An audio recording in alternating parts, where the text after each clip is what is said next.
and welcome to Rainbow Sparkle Happy Kitchen. Today I'm going to be talking a little bit about the philosophy behind Rainbow Sparkle Happy Kitchen. It's not really just about cooking.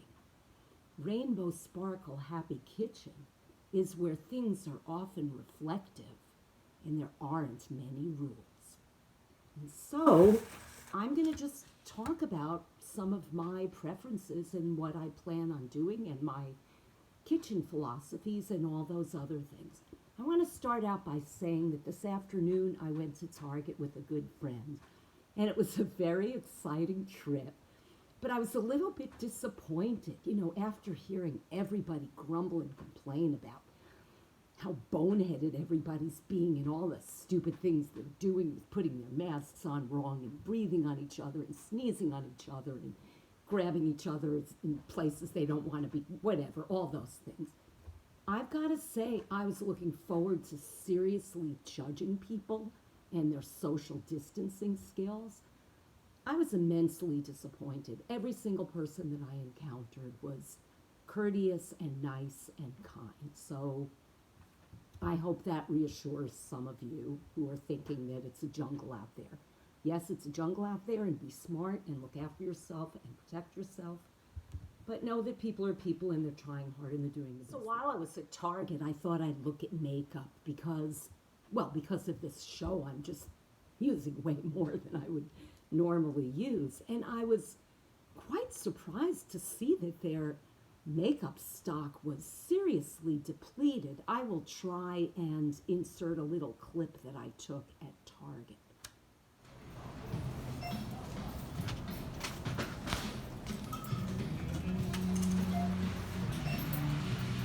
can see there are a lot of empty spaces on those racks, and I'm looking and I'm thinking, why are people buying all this makeup? Where are they going? There's no place to go. There's no place to dress up for. And then I realized everybody's watching makeup tutorials, and it's a wonderful thing in that people are discovering something new and engaging in creative activity and supporting the machine of commerce in the United States. But I'm a little bit worried that when we come out of this, I'm not going to recognize half my friends, and they're going to look like they're ready to go on stage and sing a solo or something. So yeah, there was that makeup issue. And now on to Rainbow Sparkle Happy Kitchen, and I want to say I am going to do one recipe today. So hang in there. There is something to learn. You can also fast forward and you can see when I'm starting to do things with ingredients, and then you'll know that that's the cooking part. So when you fast forward, you just stop when you see me with things in my hands and I'm not jabbering. So the main philosophy behind Rainbow Sparkle Happy Kitchen is to be happy, to be sparkly, to have wonderful music playing at all times, to dance to the music while you're cooking, and to do the laziest, most shortcutting things invented or known to man or even not known to man. And so, I have a preference for meals that use only one pot and for things that don't have multiple ingredients and aren't excessively complicated. You're not likely to see me making a souffle, although, I could do that. Souffles, when I was a kid, a souffle was always a punchline. It was never something that you actually ate. So that's pretty much my philosophy. And with that in mind, I am going to do one show about kitchen gadgets that I love, as well as kitchen gadgets that I never use, and maybe there are people out there that want to use those gadgets, so I'll offer them for the taking. So anyway, so let's get on to today's recipe. Today's recipe is one of the simplest things that I make. It's the most delicious snack. I am currently preheating the cast iron pan because it's a cold day and I refuse to turn on the heat in North Carolina in May, and so I'm warming my butt with the stove. And I gotta say, it works. And then the pan is already preheated, and I can have my snacks 1, 2, 3, just like that. So let's look at the ingredients, okay? This is primarily, it's gonna be cheese crisps, okay? So we're going to use grated Parmesan cheese. You can use the superior kind. You can use this kind. There is a difference. Sunflower seeds, these are untoasted, but you can use toasted. I had a few random chickpeas in the fridge. I'm going to throw them in, but I'm going to put them on the other side of the pan. And then I have a little bit of Trader Joe's pizza dough. And I think I'm going to put that in the pan too and see what happens. It's been in the fridge for way too long. It's not likely to rise or do anything that it's supposed to do. Might as well throw it on the pan and see what it does. Let's begin. Okay? I'm going to begin by... Let's begin by swiping the pan with some butter. I overheated it a little bit too much. That's because I talked for too long. How not surprising is that? You don't really need the butter because of the cheese and the fat in the cheese, but let's do that anyway. All right, let's dump on lots of cheese. Oh, nope, sunflower seeds go first. Let's turn that down a little more. Toss on some sunflower seeds. I did a graphic of this at the beginning of the pandemic, and nobody commented on it, which suggests that nobody really cares. But you know, I feel like I have to drive this point home. So that's what I'm doing. Okay, let's check out these chickpeas and put a little salt and pepper on the chickpeas. Keep them separate because they have moisture and stuff.